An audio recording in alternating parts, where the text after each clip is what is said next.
Hello friends, आपका स्वागत है हमारे यूट्यूब चैनल स्टडी 15 पर। तो आज हम ज्योग्राफी का एक महत्वपूर्ण टॉपिक करने जा रहे हैं जिसका नाम है भारत की मिट्टियां। इस टॉपिक से रिलेटेड कोई ना कोई क्वेश्चन एग्जाम में अवश्य पूछता है। इस टॉपिक से रिलेटेड आज हम सारे के सारे क्वेश्चंस को कवर कर लेंगे जो आपके आने वाले एग्जाम्स के लिए बहुत ही ज्यादा महत्वपूर्ण साबित होंगे। तो देरी ना करते हुए चलिए शुरुआत करते हैं आज के पहले क्वेश्चन के साथ। तो आज का पहला क्वेश्चन है, मृदा निर्माण में कौन अपक्षय और ह्यूमस निर्माण की दर को प्रभावित करते हैं। Important question exam point of view से कि मृदा निर्माण में ऐसे कौन से तत्व है जो अपक्षय और ह्यूमस निर्माण की दर को प्रभावित करते हैं। तो मृदा निर्माण में जो जलवायु है वो अपक्षय और ह्यूमस निर्माण की दर को प्रभावित करते हैं। तो इसलिए जो इसका सही आंसर है वो है आंसर नंबर डी। आज का अगला प्रश्न, मृदा का लवणीकरण किस कारण होता है। Important question exam point of view से कि जो मृदा का लवणीकरण है वो किस कारण होता है। तो जो मृदा का लवणीकरण है वो होता है अधिक सिंचाई के कारण। तो इसलिए जो इसका सही आंसर है वो है आंसर नंबर सी। आज का अगला प्रश्न, मृदा की लवणता मापी जाती है। Important question exam point of view से कि जो मृदा की लवणता है वो किसके द्वारा मापी जाती है। तो जो मृदा की लवणता है वो मापी जाती है चालकता मापी से। तो इसलिए जो इसका सही आंसर है वो है आंसर नंबर ए। आज का अगला प्रश्न, निम्नलिखित राज्यों में से किसमें भारत की सबसे बड़ी अंतर्देशीय लवणीय आर्द्र भूमि है। Important question exam point of view से कि ऐसा कौन सा राज्य है भारत में जिसमें सबसे बड़ी अंतर्देशीय लवणीय आर्द्र भूमि है। तो भारत की सबसे बड़ी अंतर्देशीय लवणीय आर्द्र भूमि है भारत के राजस्थान राज्य में। तो इसलिए जो इसका सही आंसर है वो है आंसर नंबर डी। आज का अगला प्रश्न, मिट्टी में लवणता एवं क्षारीयता की समस्या का समाधान क्या है। यानी आपको बताना है कि मिट्टी में लवणता एवं क्षारीयता की जो समस्या है उसका समाधान क्या है। तो मिट्टी में लवणता और क्षारीयता की समस्या का जो समाधान है वो है खेतों में जिप्सम का उपयोग करके। तो इसलिए जो इसका सही आंसर है वो है आंसर नंबर ए। आज का अगला प्रश्न, तेजाबी मिट्टी को कृषि योग्य बनाने हेतु निम्नलिखित में से किसका उपयोग किया जाता है। Most important question exam point of view से कि तेजाबी मिट्टी को कृषि योग्य बनाने के लिए इनमें से किसका उपयोग किया जाता है। तो तेजाबी मिट्टी को कृषि योग्य बनाने के लिए लाइम का उपयोग किया जाता है। तो इसलिए जो इसका सही आंसर है वो है आंसर नंबर बी। आज का अगला प्रश्न, एल्यूमिनियम तथा आयरन ऑक्साइड के अत्यधिक मात्रा वाली मृदा को क्या कहा जाता है। Important question exam point of view से कि एल्यूमिनियम और आयरन ऑक्साइड के अत्यधिक मात्रा वाली मृदा को क्या कहा जाता है। तो एल्यूमिनियम तथा आयरन ऑक्साइड के अत्यधिक मात्रा वाली मृदा को कहा जाता है पेडल्फर मृदा। तो इसलिए जो इसका सही आंसर है वो है आंसर नंबर बी। आज का अगला प्रश्न, प्रचुर कैल्शियम वाली मृदा को क्या कहा जाता है। Important question exam point of view से कि जो प्रचुर कैल्शियम वाली मृदा है इसको क्या कहा जाता है। तो प्रचुर कैल्शियम वाली मृदा को कहा जाता है पैडोकल। तो इसलिए जो इसका सही आंसर है वो है आंसर नंबर ए। आज का अगला प्रश्न, भारतीय मृदाओं में जिस सूक्ष्म तत्व की सर्वाधिक कमी है वह इनमें से कौन सा है। Important question exam point of view से कि भारतीय मृदाओं में जिस सूक्ष्म तत्व की सर्वाधिक कमी होती है वह इनमें से कौन सा है। भारतीय मृदाओं में जिस सूक्ष्म तत्व की सर्वाधिक कमी होती है वह है जस्ता। तो इसलिए जो इसका सही आंसर है वो है आंसर नंबर डी। आज का अगला प्रश्न, मृदा जल के माध्यम से शीर्ष मृदा से अव्र मृदा में खनिजों के स्थानांतरण की क्रिया को क्या कहा जाता है। Important question exam point of view से कि मृदा जल के माध्यम से शीर्ष मृदा से अवमृदा में खनिजों के स्थानांतरण की क्रिया को क्या कहा जाता है। तो मृदा जल के माध्यम से शीर्ष मृदा से अवमृदा में खनिजों के स्थानांतरण की क्रिया को कहा जाता है प्रक्षालन। तो इसलिए जो इसका सही आंसर है वो है आंसर नंबर सी। आज का अगला प्रश्न, भारत में बंजर भूमि का सबसे बड़ा हिस्सा किस राज्य में है। Most important question exam point of view से कि भारत में बंजर भूमि का सबसे बड़ा हिस्सा किस राज्य में है। तो भारत में बंजर भूमि का जो सबसे बड़ा हिस्सा है वो है राजस्थान राज्य में। तो इसलिए जो इसका सही आंसर है वो है आंसर नंबर डी। आज का अगला प्रश्न, भारत के उत्तरी मैदानों की मृदा सामान्यतः कैसे बनी है। तो आपको बताना है कि भारत के जो उत्तरी मैदान हैं उनकी मृदा कैसे बनी है। भारत के उत्तरी मैदानों की जो मृदा है वह बनी है तलोचन द्वारा। तो इसलिए जो इसका सही आंसर है वो है आंसर नंबर बी। आज का अगला प्रश्न, निम्नलिखित में से कौन सा मृदा से संबंधित है? तो आपको इसमें से बताना है ऐसा कौन सा है इसमें से जो मृदा से संबंधित है। तो इनमें से जो मृदा से संबंधित है वो है ईडेफिक। तो इसलिए जो इसका सही आंसर है वो है आंसर नंबर बी। आज का अगला प्रश्न, एंटीसोल क्या है? Important question exam point of view से कि जो एंटीसोल है वह क्या है। तो जो ये एंटीसोल है वो है एक जलोढ़ मिट्टी। तो इसलिए जो इसका सही आंसर है वो है आंसर नंबर बी। आज का अगला प्रश्न, भारत भूमि पर सबसे अधिक व्यापक रूप से कौन सी मिट्टी फैली हुई है? Most important question exam point of view से कि भारत की भूमि पर सबसे अधिक व्यापक रूप में कौन सी मिट्टी फैली हुई है। तो भारत भूमि पर जो सबसे अधिक व्यापक रूप में फैली हुई मिट्टी है वो है कछारी, जिसे जलोढ़ मिट्टी कहा जाता है। तो इसलिए जो इसका सही आंसर है वो है आंसर नंबर सी। आज का अगला प्रश्न, भारत में सबसे अधिक उपजाऊ मृदा कौन सी है? Important question exam point of view से कि भारत में जो सबसे अधिक उपजाऊ मृदा है वह कौन सी है। तो भारत में जो सबसे अधिक उपजाऊ मृदा है वो है जलोढ़ मृदा। तो इसलिए जो इसका सही आंसर है वो है आंसर नंबर सी। आज का अगला प्रश्न, कौन सी मिट्टियों में सैकड़ों वर्षों से कृषि कार्य बिना अधिक खाद दिए हुए चलता रहा है? Important question exam point of view से कि ऐसी कौन सी मिट्टी है जिसमें सैकड़ों वर्षों से कृषि कार्य बिना अधिक खाद दिए हुए चलता रहा है। तो वह मिट्टी है काली और जलोढ़ मिट्टियां। यही ऐसी मिट्टियां हैं जो सैकड़ों वर्षों से कृषि कार्य बिना ही अधिक खाद दिए हुए चलता रहा है। तो इसलिए जो इसका सही आंसर है वो है आंसर नंबर सी। आज का अगला प्रश्न, निम्नलिखित में से वह फसल कौन सी है जो जलोढ़ मिट्टी में उगती है और जिसके लिए प्रचुर मात्रा में पानी की आवश्यकता होती है? यानी इसमें से आपको बताना है वह कौन सी फसल है जो जलोढ़ मिट्टी में उगती है और जिसके लिए प्रचुर मात्रा में पानी की आवश्यकता होती है। तो इसमें से वह फसल है चावल, क्योंकि चावल ही वह फसल है जो जलोढ़ मिट्टी में उगती है और जिसके लिए प्रचुर मात्रा में पानी की आवश्यकता होती है। तो इसलिए जो इसका सही आंसर है वो है आंसर नंबर सी। आज का अगला प्रश्न, धान की खेती के लिए सर्वाधिक आदर्श मृदा कौन सी है? Most important question exam point of view से कि धान की खेती के लिए सर्वाधिक आदर्श मृदा कौन सी है। तो धान की खेती के लिए जो सर्वाधिक आदर्श मृदा है वह है जलोढ़ मृदा। तो इसलिए जो इसका सही आंसर है वो है आंसर नंबर सी।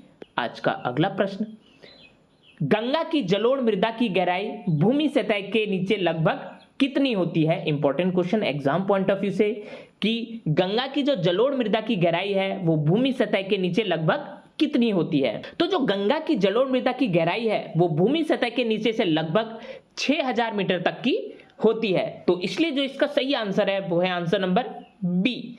आज का अगला प्रश्न, गंगा के मैदानों की पुरानी कछारी जो जलोढ़ मिट्टी है वह क्या कहलाती है? Important question exam point of view से कि जो गंगा के मैदानों की पुरानी जलोढ़ मिट्टी है वह क्या कहलाती है।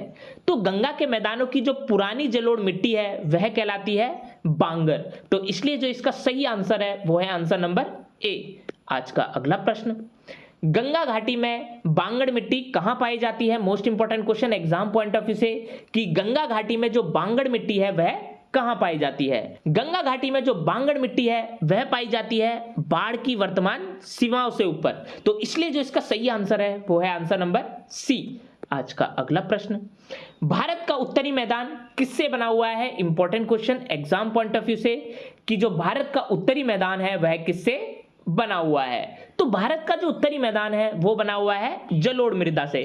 तो इसलिए जो इसका सही आंसर है वो है आंसर नंबर सी। आज का अगला प्रश्न, हिमालय की तलहटी में जलोढ़ पंखों को क्या कहा जाता है? Most important question exam point of view से कि जो हिमालय की तलहटी में जो जलोढ़ पंखे हैं उनको क्या कहा जाता है। तो हिमालय की तलहटी में जो जलोढ़ पंखे हैं उनको कहा जाता है भाबर। तो इसलिए जो इसका सही आंसर है वो है आंसर नंबर डी।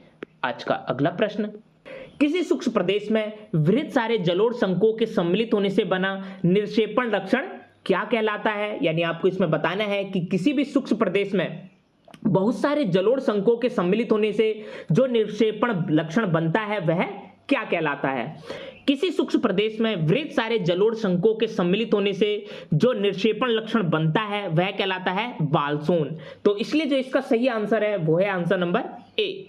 आज का अगला प्रश्न, भारत की निम्नलिखित मृदाओं में से कौन सी बेसाल्ट लावा के अपक्षय के कारण निर्मित हुई है? Important question exam point of view से कि ऐसी कौन सी मृदा है जो बेसाल्ट लावा के अपक्षय के कारण निर्मित हुई है? तो भारत में जो बेसाल्ट लावा के अपक्षय के कारण मिट्टी निर्मित हुई है वह है रेगुर मृदा। तो इसलिए जो इसका सही आंसर है वो है आंसर नंबर बी। आज का अगला प्रश्न, काली मिट्टी को किस नाम से जाना जाता है? Important question exam point of view से कि जो काली मिट्टी है उसे किस और नाम से जाना जाता है? तो जो ये काली मिट्टी है उसे जाना जाता है रेगुर मिट्टी के नाम से। तो इसलिए इसका जो सही आंसर है वो है आंसर नंबर डी। आज का अगला प्रश्न, देश की निम्नलिखित मिट्टियों में से किसे स्वतः कृष्य मिट्टी कहा जाता है? Most important question exam point of view से कि देश की ऐसी कौन सी मिट्टी है जिसे स्वतः कृष्य मिट्टी कहा जाता है? तो देश की जो कि काली मिट्टी है उसे स्वतः कृष्य मिट्टी भी कहा जाता है। तो इसलिए जो इसका सही आंसर है वो है आंसर नंबर सी। आज का अगला प्रश्न, रेगुर मिट्टी सबसे ज्यादा कहां पाई जाती है? Most important question exam point of view से कि जो ये रेगुर मिट्टी है वो सबसे ज्यादा कहां पाई जाती है? तो रेगुर मिट्टी सबसे ज्यादा पाई जाती है महाराष्ट्र राज्य में। इसलिए जो इसका सही आंसर है वो है आंसर नंबर बी। आज का अगला प्रश्न, रेगुर मिट्टी जो काली मिट्टी है किसकी कृषि के लिए सर्वाधिक उपयुक्त होती है? Important question exam point of view से कि जो रेगुर मृदा है किसकी कृषि के लिए सर्वाधिक उपयुक्त होती है? जो ये रेगुर मृदा है वो होती है कपास कृषि के लिए सर्वाधिक उपयुक्त। इसलिए जो इसका सही आंसर है वो है आंसर नंबर बी।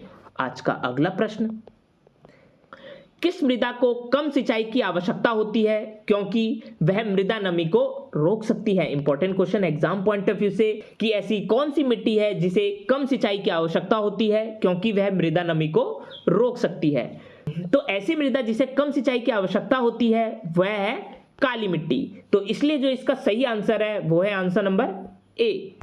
आज का अगला प्रश्न, किस प्रकार की मिट्टी में कार्बनिक पदार्थों की अधिकता होती है? Important question exam point of view से कि किस प्रकार की मिट्टी में कार्बनिक पदार्थों की अधिकता होती है?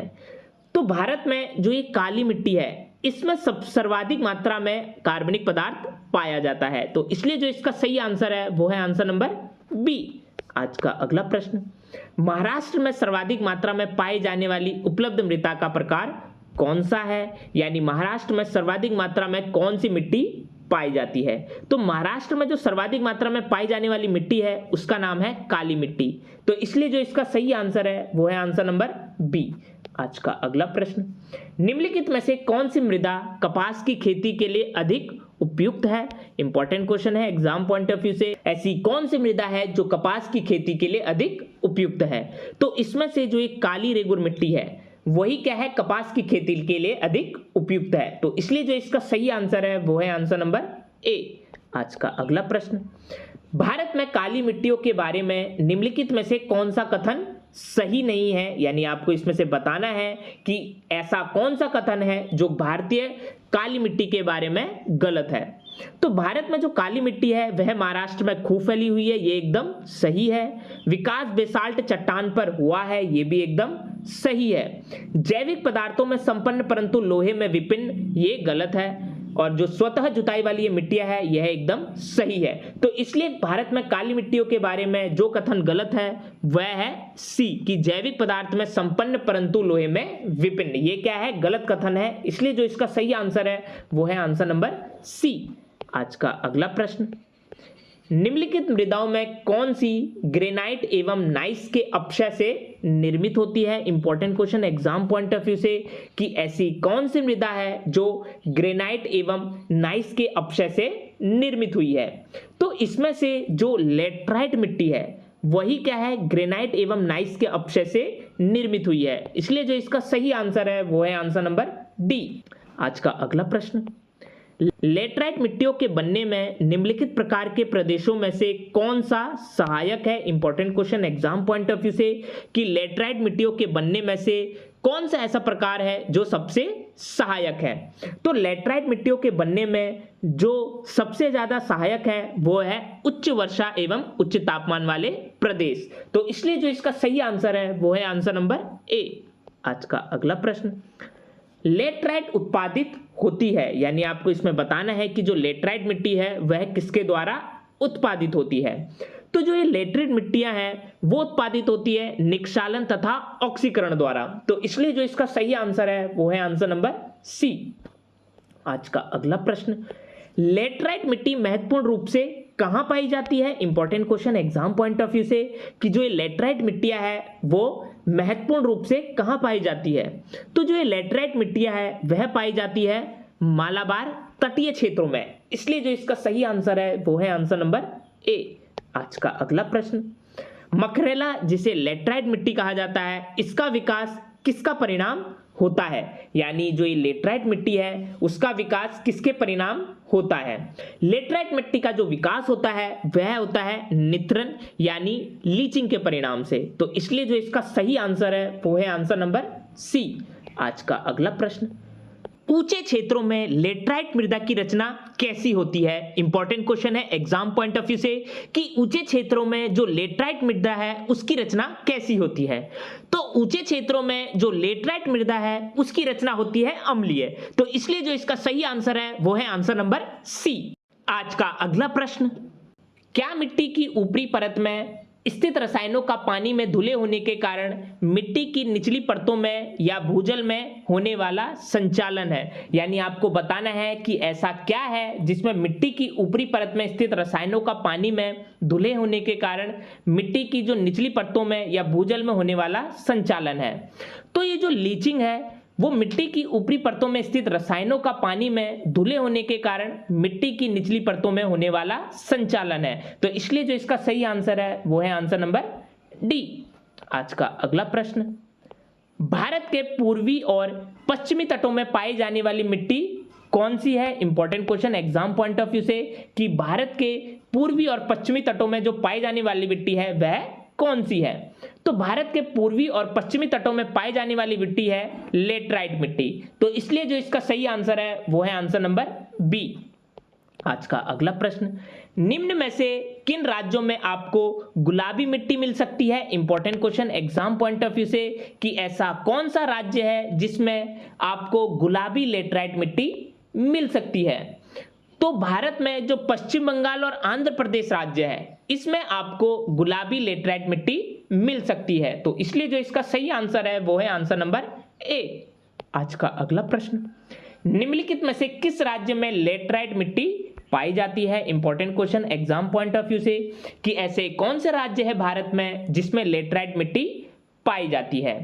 तो भारत में जो कर्नाटक और तमिलनाडु राज्य है इसमें लेटराइट मिट्टी पाई जाती है। तो इसलिए जो इसका सही आंसर है वो है आंसर नंबर डी। आज का अगला प्रश्न, निम्नलिखित में से किस राज्य में लेटराइट मिट्टी पाई जाती है? यानी आपको इसमें से बताना है कि ऐसा कौन सा राज्य है जिसमें लेटराइट मिट्टी पाई जाती है। तो इसमें से दो राज्य है जिसमें लेटराइट मिट्टी पाई जाती है, यानी वो दो राज्य हैं केरल और महाराष्ट्र। तो केरल और महाराष्ट्र दोनों ही राज्यों में लेटराइट मिट्टी पाई जाती है। तो इसलिए इसका जो सही आंसर है वो है आंसर नंबर ए और डी दोनों। आज का अगला प्रश्न, लेटराइट मिट्टी कहां पाई जाती है? Important question exam point of view से कि लेटराइट मिट्टी कहां पाई जाती है।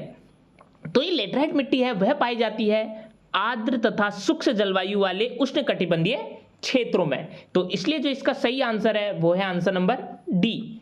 आज का अगला प्रश्न, भारत में निम्नलिखित में से कौन मृदा समूह लोहे का अतिरेक होने के कारण अनुर्वर होता जा रहा है? Important question exam point of view से कि भारत में इनमें से कौन सी मृदा समूह लोहे का अतिरेक होने के कारण अनुर्वर होती जा रही है। भारत में जो ये लेटराइट मृदा है इसके समूह में लोहे का अतिरेक होने के कारण ये अनुर्वर होती जा रही है। इसलिए जो इसका सही आंसर है वो है आंसर नंबर डी। आज का अगला प्रश्न, वह मिट्टी जो वर्षा के कारण गहन निक्षालन की ओर प्रवृत्त है वह क्या कहलाती है? यानी आपको इसमें से बताना है वह कौन सी मिट्टी है जो वर्षा के कारण गहन निक्षालन की ओर प्रवृत्त होती जा रही है। तो इसमें से जो लेटराइट मिट्टी है वही वर्षा के कारण क्या है, गहन निक्षालन की ओर प्रवृत्त होती जा रही है। तो इसलिए जो इसका सही आंसर है वो है आंसर नंबर बी। तो ये थे आज के टॉप 50 क्वेश्चंस जो भारत की मिट्टियों से रिलेटेड थे। इस टॉपिक से रिलेटेड हम टॉप 50 क्वेश्चंस अगली वीडियो में करेंगे। अगर ये वीडियो आपको अच्छी लगी तो जाकर हमारे चैनल को सब्सक्राइब करिए और लाइक के बटन को दबाना ना भूलिएगा। मिलते हैं अगली वीडियो के साथ।